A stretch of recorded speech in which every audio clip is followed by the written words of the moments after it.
Seigneur, ce matin, nous tenons, Seigneur, dans ta maison.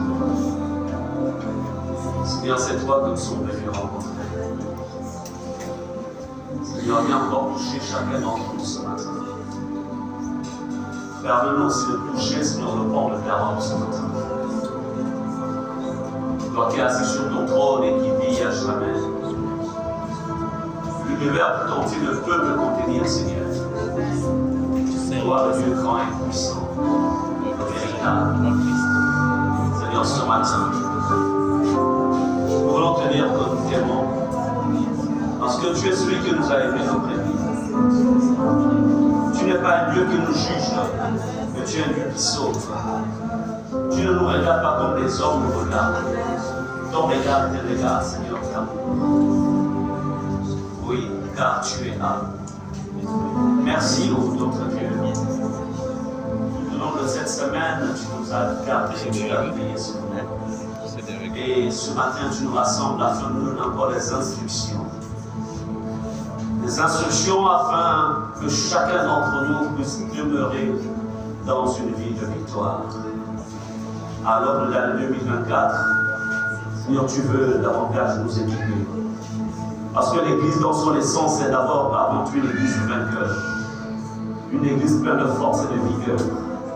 Seigneur, ce matin, merci encore une fois de nous remplir. C'est en ton nom, Seigneur Jésus, que nous avons prié. Et nous disons Amen. Amen.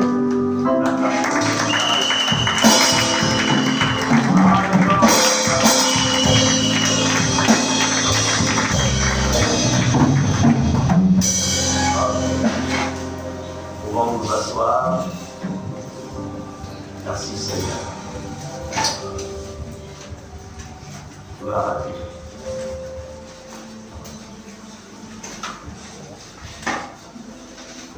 Dieu est infiniment bon, infiniment bon, un Dieu de puissance, un Dieu de force, un Dieu de gloire. Oui, il est digne d'être ovationné, toujours ovationné. Nous avons commencé il y a 2 semaines de cela. Vous savez, lorsque nous lisons dans la parole de Dieu, moi je vais régler mon micro, je pense que là c'est mieux. Voilà. Alors, vous savez, quand Dieu a créé l'homme, Dieu a créé l'homme pour dominer, pour régner.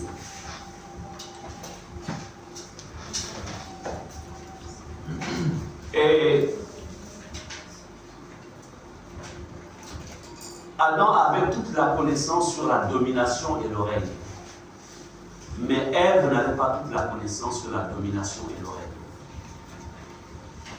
Elle était un être parfait comme Adam aussi était parfait, créé parfait.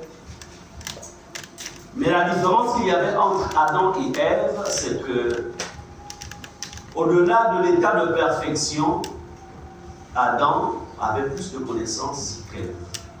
C'est normal parce que c'est Adam qui fut créé le premier. Et Ève est arrivée par la suite. Donc Ève devait davantage apprendre auprès d'Adam. Malheureusement, le serpent, figure du diable bien sûr, s'interpose et vient en fait, attaquer quelqu'un. En fait, il choisit qui? Il choisit celle qui n'avait pas assez de connaissances.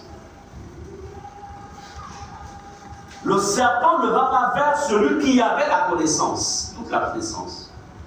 Parce que le serpent savait que s'il partait chez Adam, il devait y avoir un obstacle. Qu'est-ce qu'il fait? Il va vers celle qui n'avait pas toute la connaissance. Et il lance une conversation. Et il savait que dans cette conversation-là, il devait désactiver en fait son assurance, sa confiance, sa dépendance à Dieu parce qu'elle n'était pas encore assez affermie.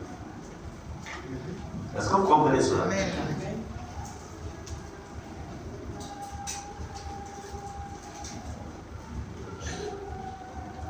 Vous pouvez être de bons chrétiens, de bons lecteurs de la parole, mais s'il vous manque la connaissance, vous serez les victimes. Il m'est arrivé un jour dans le service, dans le ministère, j'avais reçu quelqu'un qui vient dans mon bureau et puis qui était venu pour un travail. Donc la personne vient et il y a... Et cette personne, là je parle de l'importance de la connaissance. Quand elle vient,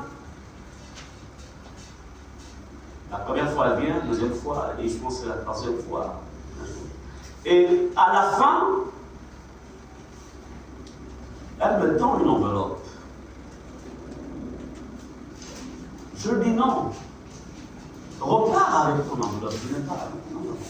Je ne fonctionne pas comme ça. Elle me supplie, pasteur, s'il te plaît, prends. Je dis non, va. Tout ce que je veux, c'est d'abord ta vie à toi. Bien sûr qu'elle était très chargée. Elle avait besoin d'un travail qui devait aller jusqu'à la délivrance. Et puis, c'est comme ça. À la fin, elle insiste.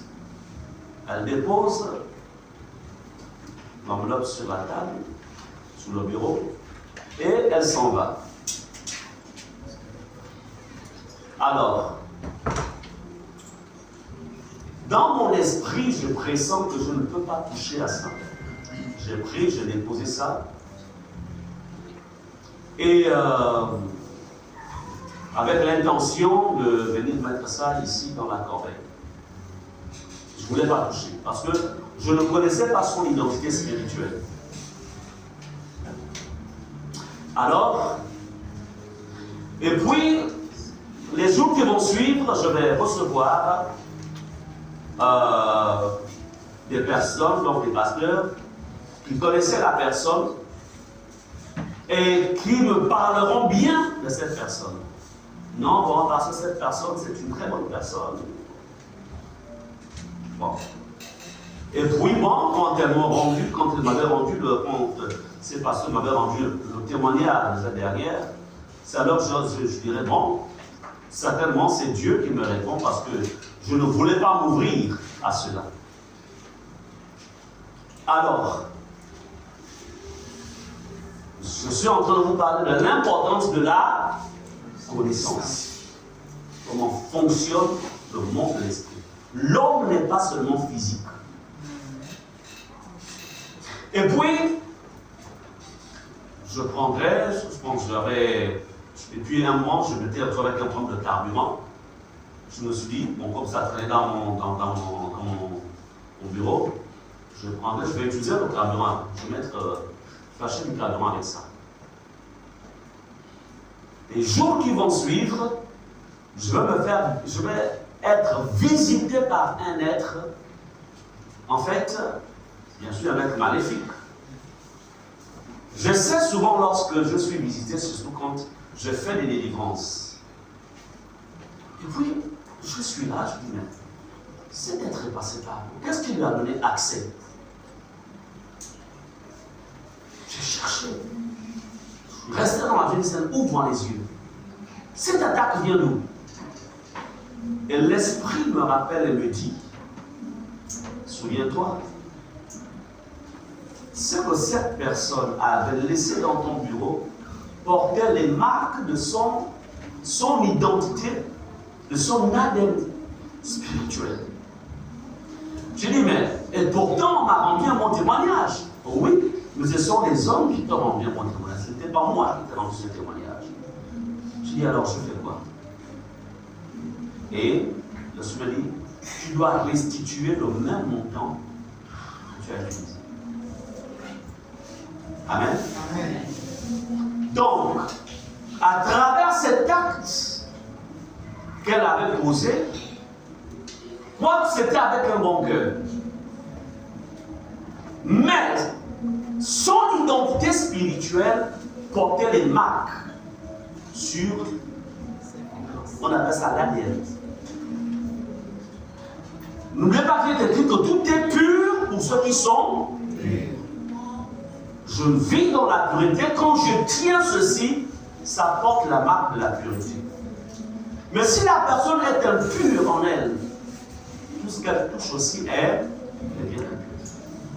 Et ce que je ferai, c'est que je vais prendre dans ma bourse le même montant, je vais venir ici et je vais parler, je vais désactiver, je vais détruire et je vais mettre cela sur le terre du Seigneur. Amen. Amen. Afin de créer la séparation entre la connexion qui a voulu se créer entre cet esprit et ma personne. Est-ce que vous comprenez cela? C'est pour vous dire que quand on ne connaît pas comment fonctionne ce monde-là, vous serez des victimes. Mais parce que je connaissais, j'ai dit ok, il n'y a pas de problème. Déjà que je ne voulais même pas y toucher. Alors, dans ce cas, je vais produire l'effet contraire. Tout simplement comme pour dire, il y a là un poison, je vais utiliser l'antidote pour désactiver le poison. Vous êtes des hommes spirituels. C'est pourquoi la connaissance fera la différence entre vous et les autres chrétiens. Ne prenez pas les choses qui vous sont enseignées ici comme des simples prédications. Il peut arriver que vous tombiez dans des pièges. Ça peut arriver. Puisque je vous ai rendu témoignage, c'était un piège quelque part, mais un piège involontaire. Mais parce que il y a la connaissance, qu'est-ce qui s'est passé? J'ai utilisé la connaissance pour désactiver cela. Ne négligez jamais tout ce que vous voyez, tout ce que vous vivez, même tout ce que vous voyez dans les rêves. Ne négligez jamais. Ne négligez jamais ce que vous pouvez voir dans des visions. Vous vous assoupissez quelques minutes, vous n'êtes pas en train de dormir, mais vous tombez dans comme une forme de léger sommeil et vous voyez les choses. Ne négligez jamais. Ne vous dites pas, bon, c'est qu'un... Notez tout. Est-ce que vous comprenez cela? Lorsque vous savez que les informations dont l'homme a besoin ne proviennent ou ne proviendront pas seulement de ce que vos yeux physiques voient ou de ce que vos oreilles physiques entendent. Il y a des informations qui viendront du monde des esprits, parce que l'homme est d'esprit, et Dieu permettra que tu vois des choses. C'est souvent quand l'homme est assoupi. La position d'assoupissement, de sommeil, c'est là où l'esprit entre en jeu. Parce que tant que tu es actif, la raison est active. Donc, le message du monde des esprits, du monde divin ne peuvent pas te parvenir. C'est pourquoi dans Job, il est dit que Dieu parle tantôt d'une manière, tantôt d'une autre. À quel moment? Pendant que l'homme est couché dans un profond sommeil. C'est là que l'esprit peut maintenant s'exprimer. Ou pendant que tu as souffert. Combien parmi vous avez reçu des messages que le Seigneur vous envoie, bien que des avertissements, mais vous n'avez pas été attentif, sensible, et vous vous êtes laissé avoir. Le problème, c'est que Dieu est quelqu'un qui ne peut pas répéter son message à plusieurs reprises. Sauf quand tu entres dans la dimension de bébé Il peut t'envoyer un message une fois, tu ne comprends pas, il t'envoie une deuxième fois, tu ne comprends pas, il t'envoie une troisième fois, tu ne comprends pas. Et puis après, bon, il y a un moment c'était. Voilà pourquoi, en fait, avec le jeune Samuel, qu'est-ce que Dieu va faire pendant qu'il ne savent pas encore discerner la voix de Dieu. Il pense que c'était le sacrificateur Élie qui l'appelait, mais comme il était à côté d'un mentor, donc il lui dira non. Quand tu entendras cette voix, dis, parle, Éternel, car ton serviteur écoute. Donc c'est pourquoi nous avons commencé depuis 2 semaines ce thème sur le fait de parler à la terre.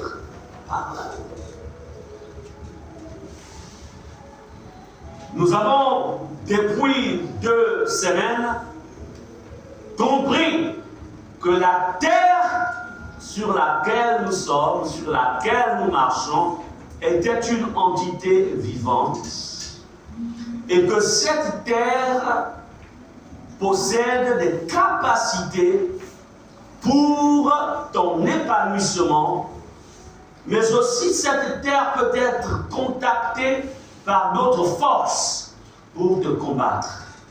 Pas parce que la terre est contre toi, mais parce qu'elle a été activée par d'autres forces provenant de l'autre monde. Alors, puisque Dieu n'a pas fait de l'homme, n'a pas voulu que l'homme soit permanemment une victime, alors il a permis qu'aujourd'hui, que pendant ces temps-ci, nous développions ce sujet dont le but et l'objectif de vous donner les informations nécessaires que vous garderez jalousement jusqu'au retour de Jésus.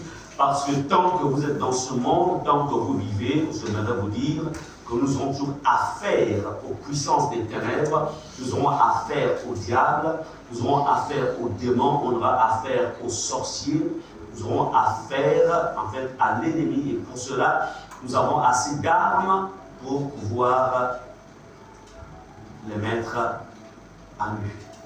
Amen. Amen. Donc aujourd'hui, je vais vous parler donc de l'autorité du chrétien par rapport à la terre.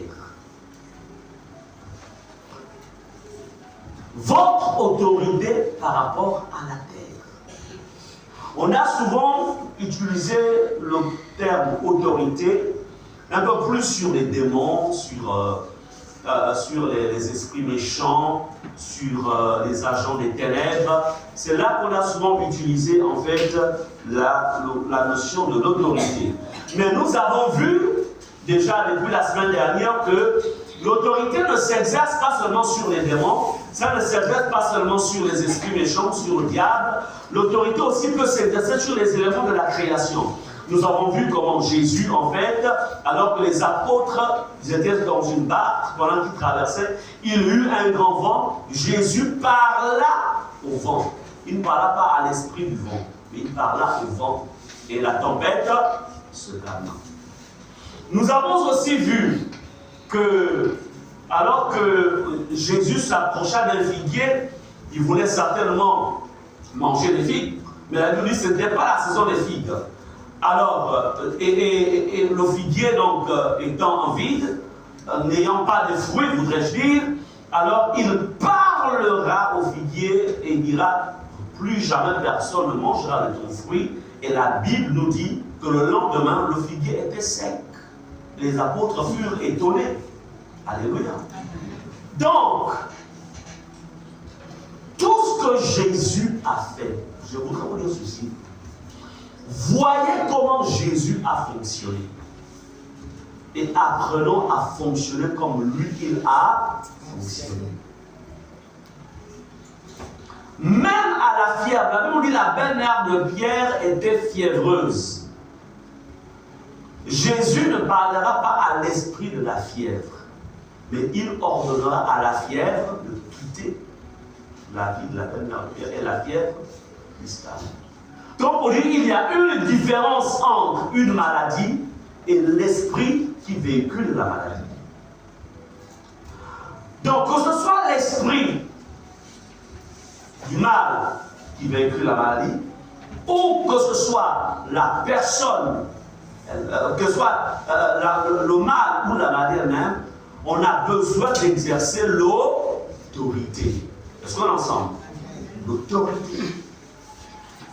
Donc c'est pourquoi je vais vous parler de cette autorité. Alors, c'est vrai qu'aujourd'hui, il y a on appelle ça comment? Il y a le marathon, ça bloque un peu les routes. Alors, nous sommes sortis très tôt le matin pour ne pas être victimes. On peut comprendre pourquoi certains ne sont pas là. Mais si beaucoup étaient comme Madame Willy, il serait là aussi. Hein? C'est vrai qu'on paye le prix hein, pour. Ok, bien. Alors, couvrons ensemble 2 Corinthiens 5, verset 19. 2 Corinthiens 5, verset 19. Nous lisons la parole de Dieu.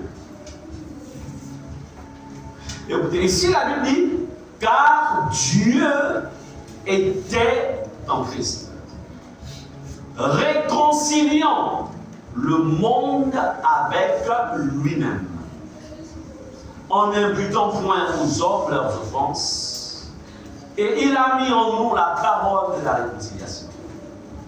Retenons qu'il a dit, Dieu était en Christ, réconciliant le monde avec lui-même.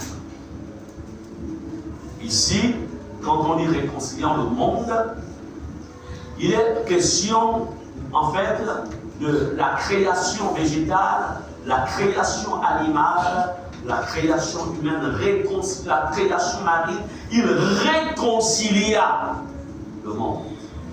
Alors, si Dieu a réconcilié le monde avec lui-même, nous sommes enfants de Dieu, ce qui voudrait dire que le monde a été réconcilié, le monde animal, le monde végétal, en fait, le monde marin a été réconcilié aussi avec les enfants de Dieu. Car celui qui, parce que Dieu, en fait, a réconcilié le monde avec lui-même, toi étant enfant de Dieu, tu es aussi réconcilié. Est-ce que vous comprenez cela? C'est Dieu, la Bible dit, Dieu a réconcilié le monde, donc il a réconcilié la terre avec lui-même. Alors toi, tu es réconcilié avec la terre. Amen. Amen. C'est important de comprendre ça. Donc, en recevant Jésus-Christ comme étant votre sauveur et Seigneur personnel, je voudrais vous rappeler que dès l'instant où nous avons reçu Jésus, nous sommes devenus enfants de Dieu. Je ne dis pas dès l'instant où vous venez à l'église. Ce n'est pas ce que j'ai dit. Je n'ai pas dit dès l'instant où vous priez de temps en temps à la maison. Je n'ai pas dit dès l'instant où vous jeûnez. Je dis dès l'instant où vous avez reçu Jésus. Dès l'instant où vous êtes nés de nouveau, c'est encore le meilleur terme. Naître de nouveau. C'est pourquoi ce message que je vous donne ne peut être exploité que par ceux qui sont nés de l'Esprit. L'homme doit subir 2 naissances. Il y a la première naissance physique où tous nous sommes sortis du sein de nos mères. Cette naissance-là ne te donne pas autorité sur la création. Mais il y a une seconde naissance. C'est la naissance par l'Esprit où le Saint-Esprit t'accouche. L'ancienne création, l'ancienne nature meurt. Et il y a une nouvelle création. Est-ce que vous comprenez cela? Et lorsque quelqu'un naît de nouveau, il sait qu'il est né de nouveau. Amen. Amen. Comme ça. J'ai une date de naissance physique. J'ai aussi une date de naissance spirituelle. Je suis né de nouveau. Ma date de naissance spirituelle, ce fut le 27 décembre 1987. C'est là que j'étais né de l'Esprit. Quand Jésus dit, si tu ne nais d'eau et d'esprit, tu ne peux entrer dans le royaume de Dieu. Quelle est ta date de naissance spirituelle? Je ne te demande pas la date où tu viens pour la première fois à l'église. Ce n'est pas parce que tu vis dans un garage que tu as un véhicule en réparation. Est-ce qu'on est ensemble? Yes. Donc, le message que je vous donne, pour l'exercer, pour appliquer cela, tu dois être né de l'esprit. Parce que les arbres que vous voyez, pour que l'arbre t'écoute, il faut que tu sois né de l'esprit. Pour que la terre t'écoute, il faut que tu sois né de l'esprit. Pour que les autres t'écoutent, il faut que tu sois né de l'esprit. Pour que le vent t'écoute, il faut que tu sois né de l'esprit.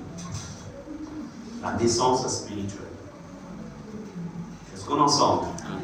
Si tu n'es pas né de nouveau, alors à la fin, viens me voir.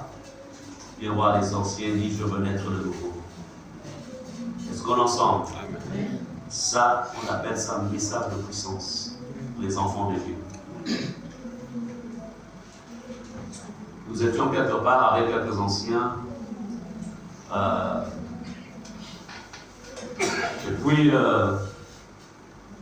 il a fallu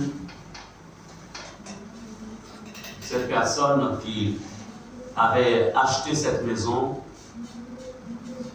avait oublié quoi que la maison, ce terrain, il y avait un terrain en fait qui était dans un premier temps, c'était un occultiste de toute façon les deux possesseurs du terrain étaient des occultistes.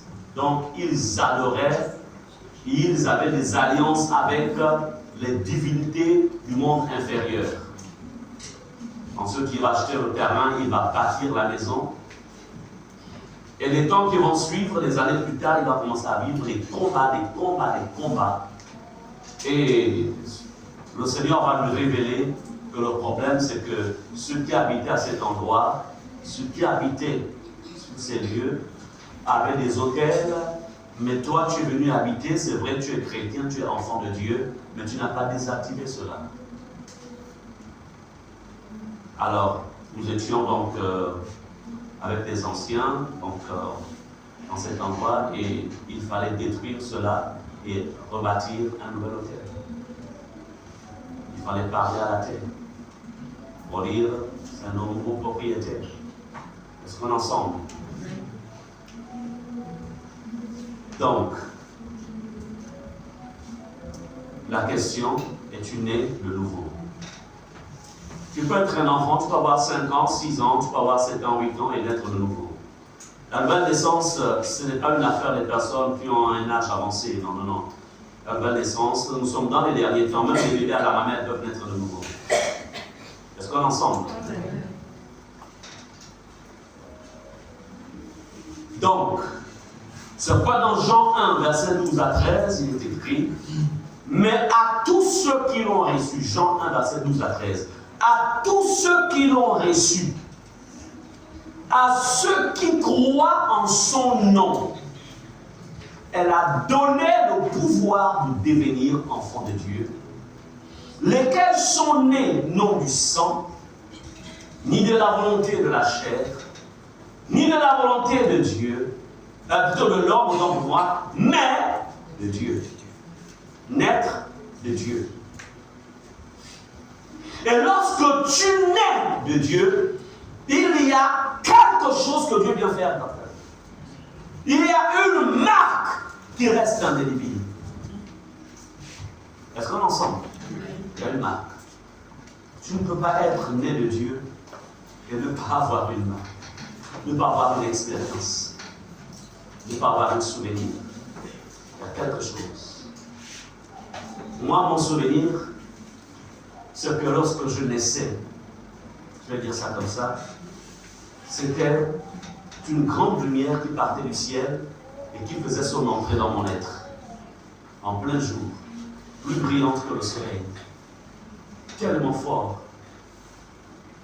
Et je perdis de force. Je m'écroulais quand cette lumière aussi puissante, pénétrait en moi. Je dirais, lorsque cette lumière prenait ses quartiers dans mon être.